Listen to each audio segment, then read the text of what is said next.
What is going on, folks? Welcome back to another edition of the Fightful Wrestling Weekly, brought to you by fine folks over at Fightful.com. My name's Nick, and before we get into the show, John Gruden, if you're listening, I hate you. I hate you. Bring back Khalil Mack, John Gruden, I f***ing hate you. Yikes. Tim, how you doing? I guess better than you. Yeah, no, you're not kidding, man. The Cleveland Browns are feeling It's all good. Ladies and gentlemen, we're going to be talking a little bit about SmackDown to kick this show off tonight. Sean writes, I spoke with a source within WWE about the line of thinking in regards to putting Daniel Bryan versus AJ Styles at the beginning of SmackDown Live this week, as opposed to the main event. I was told that they wanted to get the news of the title match change out in the open very early on. They also wanted time throughout the show to build up the new title match, as opposed to leaving viewers with question marks as to the end of the show. Now, first of all, the title match opening reminds me a lot of Backlash 2016, right? 16? Oh, are you talking about when they did the triple threat with AJ, Dean, and Cena? That was No Mercy. No Mercy, No Mercy, No Mercy. Yeah. No Mercy. That theme song was so good. And that reminds me a lot about that. And I do like the idea of, like, all right, most people know it's probably not going to happen at Crown Jewel. Let's just get it out of the way to start the show. And they gave it to Joe, which I guess kind of didn't leave a sour taste in people's mouth. Well, because here's why they had to do it first and get it out of the way. Because they had to get it out of the way and tell you, hey, Daniel Bryan is not wrestling at the Crown Jewel event. Then they had to have it that early so they can build up to saying, hey, you're still going to get a match for the title. It's going to be Joe instead. So if they would have just had, it as the main event, then there would have been no way to announce it on SmackDown that, hey, Joe's now going to get the match. Because if it would have been the main event, the last thing you would have saw was Joe standing above both of them. You would have been like, okay, now what? But it gave it time to build for AJ to go to Paige and say, hey, I don't care what's happened in the past. I don't care what's going to happen in the future. I want Joe ASAP. So it gave it time to have like a show long or three-quarter show storyline. And not only that, I mean, I guess it wouldn't have left too many question marks and sour tastes in people's mouths because it is Joe. He did say he'd come back, and it makes sense for him to come back. Right. I do really like it, and I feel like we ask this question with every time AJ defends the belt. And before we get to the question, I just want to say, God, he's defended this belt a ton as of late. You know what I mean? It just seems like it's almost like at least, this is going to sound stupid, once a month he's defending it, because that's a rarity that we see once a month defenses. Seth Rollins. Hey, it's not his fault. He tried to defend a couple weeks ago against McIntyre, and Baron Corbin told him no. But I will say, the question being, does he lose it to Joe at Crown? Did we see any title changes at the last Saudi Arabian pay-per-view? Not the Saudi Arabia show, but we did see the Cruiserweight title change at the Australia show. Oh, goodness. And we already know we're getting a brand new champion in the Universal title since Roman had to relinquish it. So it's not like you're not going to get a new champion. But at the same time, what would you rather see at Survivor Series? AJ Styles and Braun Strowman? Saying Braun wins the Universal title. AJ and Braun? Or Joe and Braun? I just don't want to. I guess they could kind of play up. Oh, the rematch, AJ and Brock. God, that AJ Brock match was really good. From last year? Yeah. Brock ain't winning that title. I know, but that match was still fun. Yeah, but that match was fun. I don't see Brock winning. Braun's probably winning the Universal belt. So, I mean, I would want Braun to win, Joe to win, and then them let Paul Heyman produce that match at Survivor Series. Oh, how great would that be? Because Paul loves both of them. Like, we know he's a big advocate for Samoa Joe, and I'm pretty sure he has said in the past that Braun Strowman's one of the futures. Yes. I love it. I love that idea to death. Probably gonna be AJ retaining though, especially since we did learn that the finish that they did do on SmackDown with Bryan losing and tapping was going to be the finish at Crown Jewel anyways, so they weren't looking to change the title. Exactly. SmackDown Live, continuing on with just kind of the show itself, this spooky Hallows Eve was actually really good, and I love the dress up of from the New Days being the Brood. Yeah, the Brood's the Brood's theme. God, the Brood's theme. Let me tell you something. The Brood, probably one of my favorite Attitude Era factions. I guess you can call them a faction. Whoa, wait. The Brood or the New Brood? The Brood, not the New Brood. New Brood sucked. The Hardys. But I will say, as we talk about the Brood, Sean over at Fightful has a making a finisher with the leader of the Brood. I can never say his name right. Gangrel. Not Gangrel, what I said earlier before we started recording. Not a stroke, Vic. Did you just die back there? No. Jesus. We're going to send you over to making a finisher with Gangrel.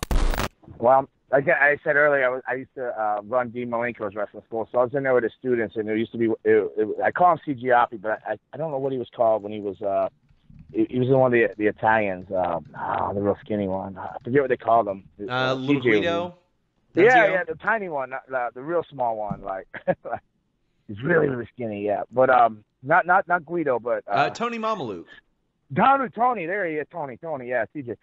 So I was in there teaching class, and I went to go give him a suplex, and I forgot to hook the arm, so I picked him up. I had him up like almost to crest out for the suplex, and I go, oh crap, man, that'd be pretty cool if I just kicked out and did a DDT from here, So that's where I came up with that. It was an accident, kind of like Jake the Snake when he came up with the DDT and he had the front face lock and fell down. Kind of the same thing. I went for a suplex. I forgot to hook the arm, and I had him up there, and I went, oh, wow, this would be a really cool DDT.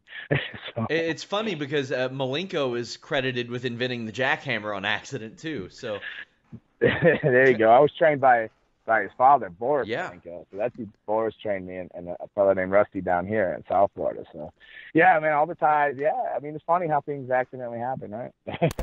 And if you guys did enjoy that, you can listen to the entire episode over on the YouTube channel for Fightful Wrestling. Now, if you guys also like that, because you like the sound of Sean, the soothing ASMR type sounds of Sean Ross Sapp.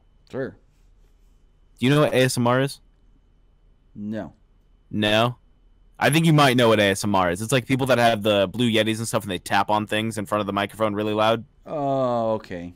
Yeah. I've been following the acronym or what all that. Yeah. Yeah. I've been falling asleep to that lately. Side note, that's for a different podcast. But regardless, take a listen to a little bit more of Sean, a little bit of Jimmy in the list, and yeah, boy. Thank you so much, folks, and we'll see you guys next Friday. So the World Cup first round matches were announced, and they're going to be Lashley, Rollins, Angle, Ziggler. Those are the Raw ones because they're doing it by brand, even though they only do interbrand matches at the Survivor Series, Sean. So they got those two. Then they're doing Jeff Hardy, Miz, Mysterio, Orton. I'm thinking Kurt Angle, Randy Orton in the finals because the Saudi Arabian government should probably know who Kurt Angle and Randy Orton are. So that's probably going to be the final. What do you think of this? Shane McMahon saying the SmackDown finalist in the tournament, if you lose, you are off the brand. What do you think of that absolute nonsense? I like that they're trying to add stakes to it, but from a psychological standpoint, little of it makes sense. Yes. Why wouldn't he fire all three people who didn't make it to the finals? Why wouldn't you purposely lose in the first round? Just take a fall. Exactly. In the first round. And what happens if you're dominating in the final and there's a run-in that causes you the match? So There's many holes in this. Corey Graves, fortunately, on Mondays has done a good job explaining the winner and loser's purse. Yes, he has been doing that. Yes. I agree. If he explains on this show that winning 3 times gets you a giant payday in addition to that little trophy, then that would make a little bit more sense. The risk might be worth the reward for some people. Mm-hmm. Do I drink coffee like that? You just went... I'm doing it for fun because I'm drinking it through this beard, which is a little awkward. I don't want to get the beard full of coffee, so I'm just doing it for fun. You should be drinking out of one of these, Jimmy. See, I don't have one of those because you are the past Sean Ross Sapp. I'm the future Sean Ross Sapp. The future Sean Ross Sapp lost the mug. That's what happened. The future Sean Ross Sapp got us so many goddamn Fightful Select subscriptions that we had to mail them all out. That's what happened. Including your own. Is that what happened? You had to mail your own used Fightful mug because we ran out. Okay. Let's talk about some of the other matches on the show. So we got Braun and Brock, and I don't see Braun losing unless Vince has cut a deal with Brock. Brock was looking svelte again on Raw this week. He looked significantly smaller than Braun on Raw. Oh, yeah. Still got him up for the F5, but he looked significantly smaller. But I think Did part of you worry that he wouldn't be able to? Yes. I saw him and I was like, Braun's not getting any smaller, but Brock sure is. I thought the legs were going to buckle on that. Do you remember when he tried doing spots with Taker and couldn't keep him up? Yeah. Right? So I was a little bit, but then at the same time with Taker, he wasn't fresh. He was like, 20 minutes into a match or whatever, but whatever. So could you ever have imagined, Sean, that let's say 6 months ago, if it was announced that Shawn Michaels was going to come out of retirement after almost 10 years, one of the greatest of all time, a lot of guys say the greatest in-ring performer ever. 6 months ago, if he was going to be coming out of retirement, that would be pretty big news, don't you think? Yeah. How is it that on Friday, November 2nd, Shawn Michaels is going to come out of retirement after almost 10 years? He's going to team with Triple H against The Undertaker and Kane, and it is just an afterthought. Because people have a bad vibe about this whole show. Yes. There's just this, with and I mean, Nigel's the political guy. He covers it nonstop.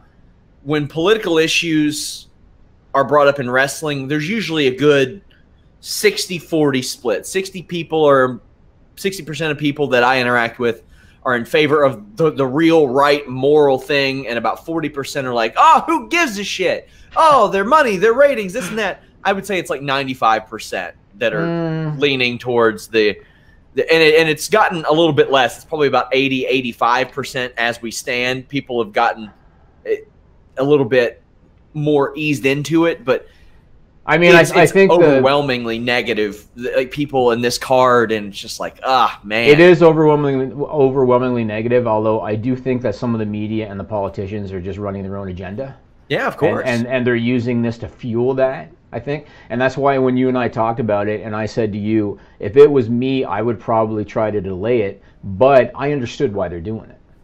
Right? Yeah, I understood. Also, it's a shitload of money, so I kind of understood. It's business.